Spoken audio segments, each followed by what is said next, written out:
Now I want to read you a story. All right, so let me give you a little background to this story.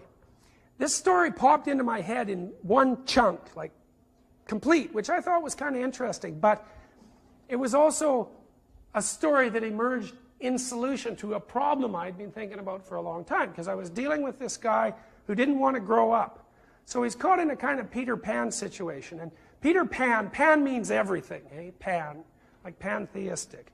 And Peter Pan is a child who won't grow up. Now he's magical. Well, okay, fine. Children live in a magical world, right? They're rife with possibility. He's magical. He doesn't want to grow up.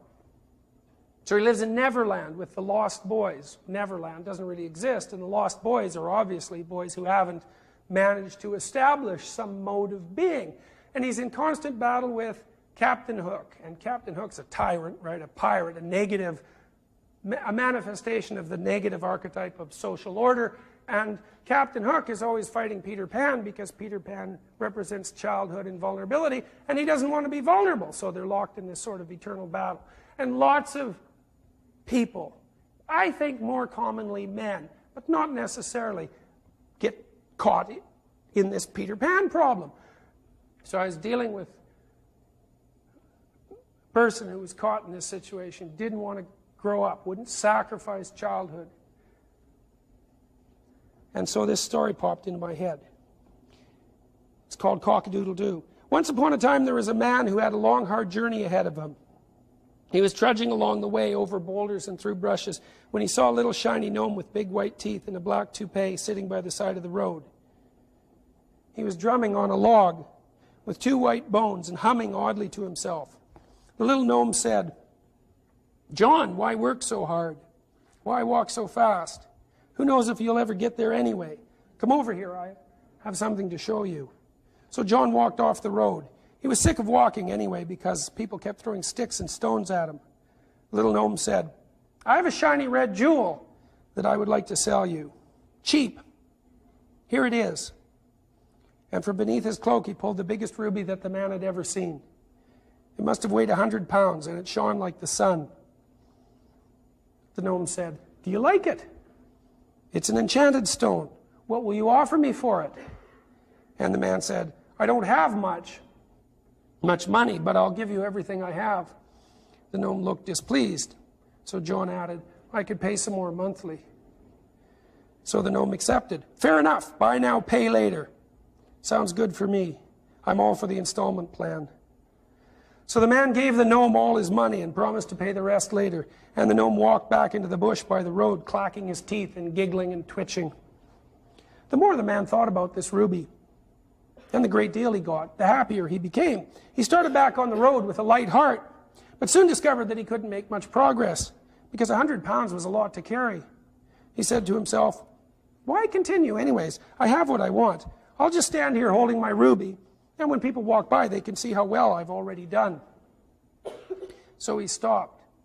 A little while later, one of his friends came along and saw him standing there. His friend said, "John, why don't you come along with me? I've just opened a new business and I could really use some help. Come along quick. It will be opening soon." John thought that sounded good, but his friend was in a hurry. Besides, couldn't he see the ruby? How could he speed along beside him? Where would he put his jewel? So he said, "Thanks, but I have to take care of my jewel. Maybe I'll see you later." His friend looked at him like he was crazy, but he was trying to get somewhere quick. So he just shrugged a bit and said, "Okay, John, see you later." Then he sped on down the road. A little while later, another friend came by and he said, "John, nice to see you. I'm going back to school. There are lots of wonderful things to learn, great things to do.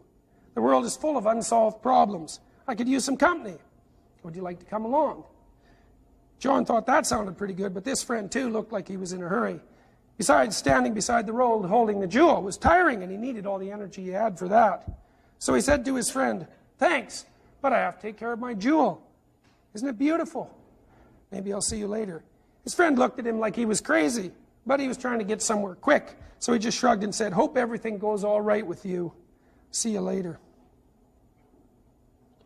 Many friends came and went, and the years went by.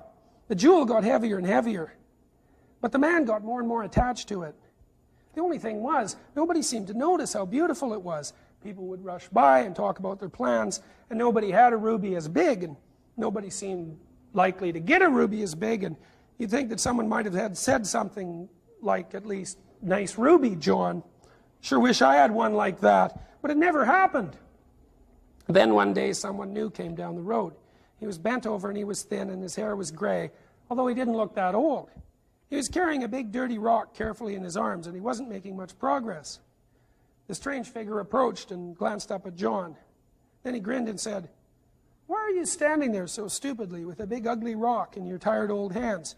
You look pretty daft. I bet you wish you had a big ruby like the one I am carrying." And John thought, this poor man is deluded. He's carrying a rock. It is I who have the ruby. So he said, "Excuse me, sir, but you are sadly mistaken. I'm the one with the jewel. I met a little gnome by the side of the road, and he sold it to me. I'm still paying for it, although not so very much. You are carrying a rock." The tired stranger looked annoyed. He said, "I don't know what game you're playing, mister. You have a rock. I have a jewel. The little gnome you described sold it to me, and he said it was the only one. I've been carrying it for 20 years, and I'll never let it go." And John said, "But I've been carrying mine for 20 years too. It can't be just a rock. Rock or jewel?" On and on they argued. Suddenly out stepped the little gnome, as if he'd never left. Only this time he wasn't so little. He was bigger and redder and menacing, and his laugh sounded like the rattling of chains. "Quit arguing, you two. I've never seen a sight quite so pathetic. You're carrying rocks, both of you.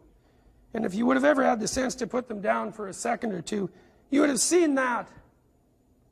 Oh well, at least you were diligent. I played a mean trick. I feel bad. So I'm going to give you what you really deserve. Do you want what you really deserve?" And John and the thin stranger nodded eagerly. Finally, they thought. "You haven't seen anything yet. Throw down your rocks." So John and the thin stranger obeyed. Each rock split down the middle when it hit the ground. Out flowed a river of ravenous white worms, which rushed towards the men and devoured them whole, while they thrashed about and screamed. Soon nothing was left except a leg bone from each. The little gnome picked them up and walked off the road. He sat down by a hollow log and started to drum. He drummed and he waited, and he hummed an odd little tune. "A picture of food feeds the whole hungry clan. The image of good makes the whole healthy man. Why walk for miles? Why do the work? Just smile the smile. Success, after all, is a quirk. Life isn't real. That's the message I give. It's easy that way. Plus, who wants to live?"